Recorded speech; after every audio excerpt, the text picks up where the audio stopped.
Што е она што ќе се случува денес? Ќе ја презентирате иницијативата мрежа за редистрибуција на вишокот на храна во нашата земја. Што е она, која е вашата цел со оваа презентација?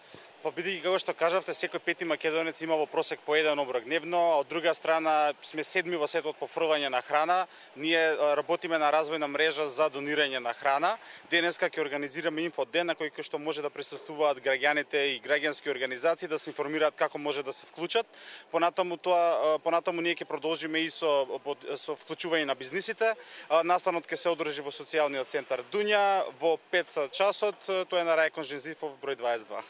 Така, постојано се трудите да го спречите отпадот и да не се фрла храната. Значи, имате ли увид колку храна се фрла во нашата земја која што е квалитетна? Па некаде околу 10 станува збор за некаде 10.000 тони храна. Ова е збориме за безбедна храна која што можат граѓаните да искористат, и ние пресметавме во бројки 26.000 граѓани ќе можат да имаат по 3 оброка дневно. Затоа оваа мрежа која што сега проект кој што не поддржува швајцарската амбасада ќе овозможи во рокот 6 месеци 1000 граѓани да имаат по 2 оброка дневно. Тоа е навистина многу и се надеваме од таа бројка понатаму да ја зголемиме на уште многу повеќе. Се надевам дека целта ви е да не застанете овде, туку тоа да се проширува и да се вклучуваат кон вашата иницијатива голем број на граѓани и организации.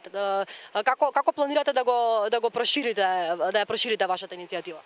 Па мрежата ние имаме активни активисти и вработени кои што работат на развој на оваа мрежа. Од друга страна буткаме за носење на законски промени кои што ќе го поттикнат донирањето на храна, бидејќи сега имаме некои нелогичности, како на пример ако ја фрлате храната не плаќате ДДВ, ако сакате да донирате треба да платите ДДВ. И сето тоа допринесува фирмите да фрлаат храната, а да не ја дават на тие што имаат потреба.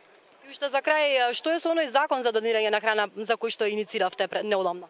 Па всушност тој закон буткаме, моментално сме во последни преговори, очекуваме сите да завршат изборите. Би сакале, очекуваме на почетокот на идната година тоа да се донесе и всушност ќе се поклопат работите бидејќи ќе се овозможат големи количини храна да се донираат, да не се фрлаат, а од друга страна оваа мрежа која што ја развиваме ќе може да ги земе тие количества на храна и да ги даде на тие што имаат потреба.